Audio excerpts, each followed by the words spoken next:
lihat, ini saya ada foto waktu dulu Pak Jokowi juga ini pakai kacamata ya. Nih, pakai kacamata. Ya, sehingga orang meragukan kok pakai kacamata. Ya, memang dulu pakai kacamata. Kalau sekarang nggak pakai kacamata ya, saya waktu alam bisa. Tapi dulu pakai kacamata. Ya. Ini pada saat wisuda ini, wisuda terus ada serat, ada dikasih selamat gitu. Nah, itu pakai kacamata Pak Jokowi. Ya kan? Iya, betul, betul.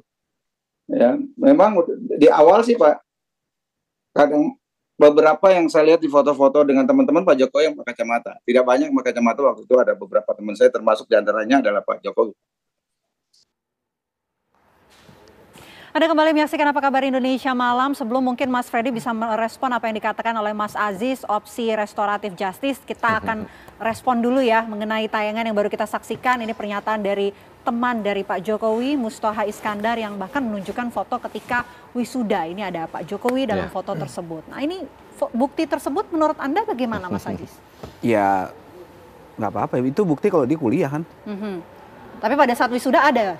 Iya, maksud saya ini kan teman kuliahnya. Nah, justru yang kita bahas ini kan soal otentik ijazahnya. Dari teman-teman kan itu yang jadi polemik inilah gitu kan. Gitu. Jadi sah-sah aja. Jadi ketika yang satu tadi dari teman-teman atau yang pro dengan Mas Freddy kan gitu kan, kemudian mengatakan hal-hal yang tentu saja subjektivitas mereka lah gitu kan, dan juga mereka menyatakan kesaksiannya, itu menurut saya sah-sah dan bagus untuk membuat semuanya jadi terang. Saya setuju itu memang. Jadi memang hal-hal tadi yang memang kalau menunjukkan ke titik terang, kemudian ini cepat selesai, saya setuju. Nah, kemudian semuanya kalau udah ada titik terang, kemudian tadi saya katakan everybody happy kan, case close gitu, saya tambah happy lagi karena memang kami ya lebih ke bagaimana kita itu bisa saling menguatkan dan juga tidak bertikai. Saya lebih ke hal tersebut. Jadi adapun polemik-polemik menurut saya hal yang wajar. Ada yang pro, ada yang kontra, biasa itu dalam demokrasi. Artinya saya coba konsisten dalam demokrasi yang kita memang sudah sepakati bersama. Seperti itu. Tapi yang ingin dicapai, yang ingin didapatkan sebetulnya apa? Kalau dari teman-teman, ini saya kan tim kuasa hukumnya ya. Mereka hanya menginginkan kejelasan, kepastian yang benar, karena ini ketika publik mengetahui hal tersebut, maka menjadi suatu hal yang menurut saya menjadi jawaban atas beberapa isu dan informasi yang selama ini bikin gaduh. Itu aja sebenarnya, sesederhana itu. Gitu. Jadi bukan mau dapat apa. Kan saya katakan tadi, teman-teman ini juga klien-klien kami ini bukan orang yang pengangguran, yang nggak ada kerjaan ngurusin individu-individu gitu. Tapi karena ini sosok presiden, sosok pejabat gitu, yang menurut kami perlu untuk diperjelas ketika ada isu-isu gitu loh. Nah, itu aja, simpel aja. Jadi bukan kita mau apalagi tadi menghina, enggak. Saya rasa enggak. Endingnya kejelasan dan juga kepastian, Mas Freddy. Itu. Ya, kembali lagi seperti yang saya sampaikan di awal tadi. Jadi ini upaya terakhir. Ini sudah banyak penjelasan, klarifikasi, bahkan dari lembaga yang resmi, dari teman-teman itu kan cuma 1, 2, udah banyak. Tapi ini bebal, orang-orang ini bebal, ya. Bebal, udah logikanya nggak masuk, bebal, menghina, ya, menyerang. Jadi makanya Pak Jokowi melakukan laporan. Sekarang Pak Jokowi udah melakukan upaya hukum. Jadi saya tambahkan tadi dari Bro Aris ini. Benar, jadi di dalam pidana itu, khususnya kalau udah sidang ya, itu kan nanti terbuka. Kebenaran material yang dicari, pembuktiannya itu pembuktian material. Jadi kebenaran material itu maksudnya hakim ya bersama-sama dengan jaksa, nanti pengacara kalau jadi terdakwa itu akan mencari bukti-bukti, mencari kebenaran-kebenaran yang hakiki, yang sebenarnya. Siapa saja bisa di situ untuk mencari kebenaran, bisa men-challenge, ditampilkan di publik, nanti siaran langsung. Nah, jadi nanti kan pada saat pembuktian itu kan disita misalnya ini oleh dari polisi, dari penyidik ke jaksa. Nah, ini kan akan ditampilkan di situ, selain pengacara, terdakwa, hakim bisa melihat, mungkin nanti kalau langsung bisa juga disorot. Kan begitu. Jadi sudahlah, ini sudah melalui proses hukum. Akan sampai pada titik di persidangan. kita bersama-sama masyarakat Indonesia sama-sama menyaksikan nanti siapa yang salah, siapa yang benar di sini. Itu saja, kita tunggu aja proses ini berjalan. Oke, gitu. jadi dari sisi Mas Freddy mengatakan bahwa opsi jalan tengah dari Bang Aristo adalah opsi yang sepertinya oke untuk dijalankan daripada opsi restoratif justice? Ini apapun yang dilakukan, kalau tidak dijawab secara hukum, ini tidak akan selesai polemik ini. Nanti apapun yang terjadi ngomongnya nanti beda lagi. Loh sampai sekarang tadi malam saya masih ini kok dengan yang dilaporkan itu masih omongannya masih begitu, terus kita mau berharap apa sama orang-orang seperti itu? Gitu loh. Kalau tidak kepastian hukum yang menjawab ini, nanti beda lagi omongan ini. Beda lagi, restoratif justice atau damai. Nanti bisa dibangun lagi narasi-narasi. Memang itu pekerjaannya, kan bisa dilihat sejarahnya. Gitu loh. Jadi sudahlah, ini akan dijawab oleh putusan hukum, putusan pengadilan. Kita tunggu saja itu, proses ini berjalan, kita biarkan saja. Oke, opsi restoratif justice sudah nggak ada nih Bang. Jadi gini, saya bingung nih sebenarnya. Bang Freddy ini ada di pihak Projo yang mendukung Pak Jokowi untuk tidak menjalani proses hukum, atau kita nih, atau teman-teman tadi Dr. Tifa dan Roy Suryo CS ya dan kawan-kawan. Karena yang dikatakan tadi kita proses hukum nanti akan terlihatlah ijazahnya ini seperti apa. Ini kan berarti bilang siapa yang benar, siapa yang salah. Iya, kan tadi kan bahasanya kan kita bisa di-shoot, dilihat ijazahnya. Oke, kalau objeknya ijazahnya, maka yang harus diproses hukum tentu saja yang pertama adalah laporan teman-teman di TPUA yang menuduh 263, 264 terkait dengan ijazah Pak Jokowi.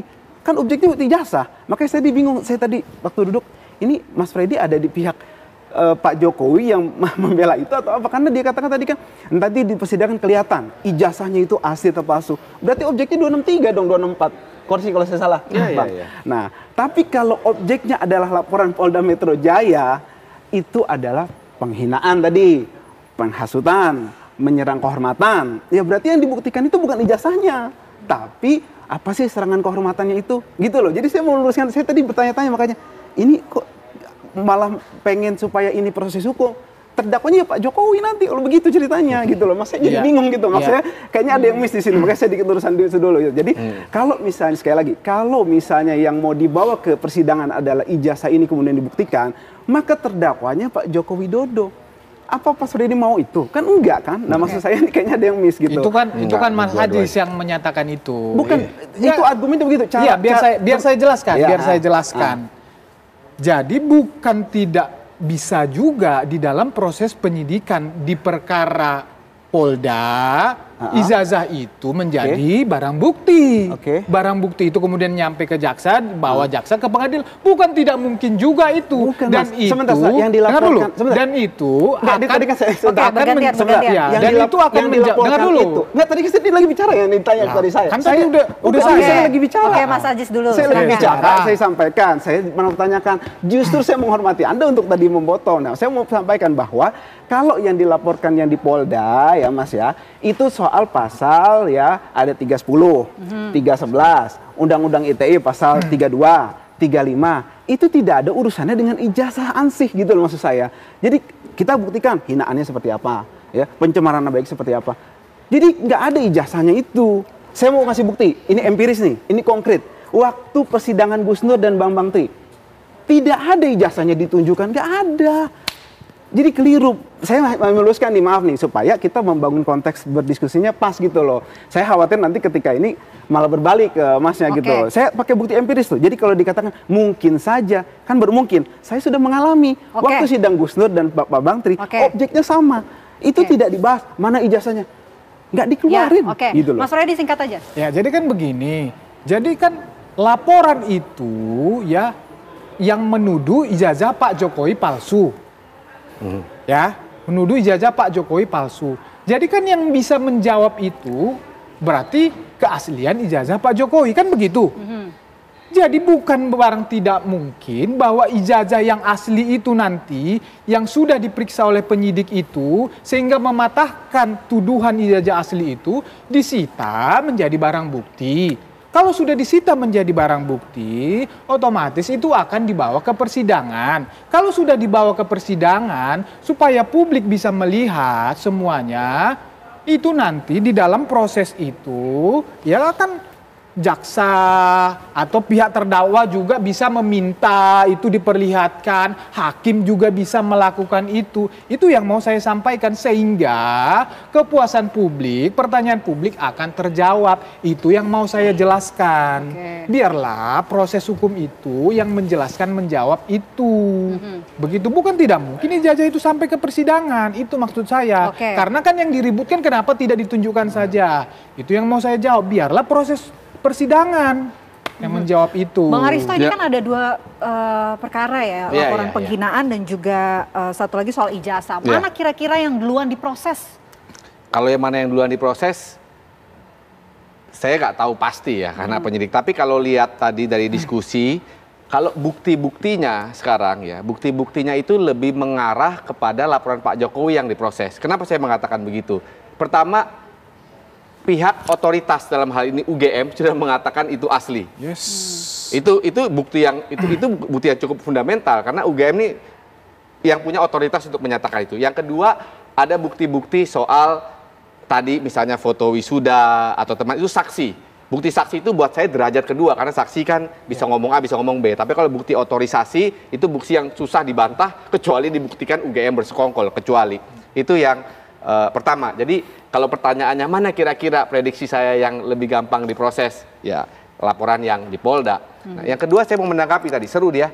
Ini perdebatannya tadi seru ya tentang mana Pak, apakah jangan-jangan Pak Jokowi nanti bisa jadi terdakwa ya atau nanti yang laporan Pak Jokowi itu terhadap kliennya Mas Aziz.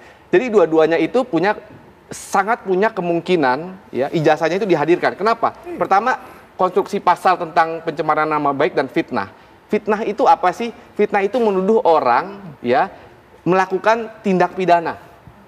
Ya, ngasih tahu orang itu orang memalsukan ijazah. Nah, dalam hal untuk mematahkan tuduhan itu ya pasti mengatakan saya nggak melakukan tindak pidana kok. Kamu nuduh saya ijazah palsu, ini ijazah saya asli. Ini bukti-buktinya. Jadi mungkin di laporan Mas Aziz, di laporan teman-temannya Mas Aziz, ya mungkin juga karena itu langsung 263, 264 tadi.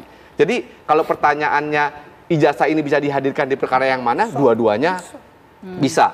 Yang terakhir, kalau lihat perdebatan seru gini, restoratif justice kayaknya makin sulit ya, makin jauh. Dan yang paling penting lagi, kalau restoratif justice, siapa yang maafin siapa? Siapa yang mau damai gitu? Siapa yang mau karena kan ini konsensual. Iya, siapa yang maafin siapa yang minta maaf? Karena syarat utama dari restoratif justice itu adalah perdamaian. Ya, konsensual, sepakat untuk berdamai. Kalau udah begini, susah kita memprediksi siapa yang mau maafin siapa, udah susah lah itu terjadi. Gitu, Mbak Vena. Sulit ya restoratif justice namanya. Sulit. Mudah-mudahan kasusnya tidak semakin berbelit, tidak semakin kusut, segera menemukan titik terang dan kalau memang masuk ke proses persidangan bisa disiarkan langsung seperti opsi jalan tengah yang disarankan oleh Bang Aristo. Terima kasih.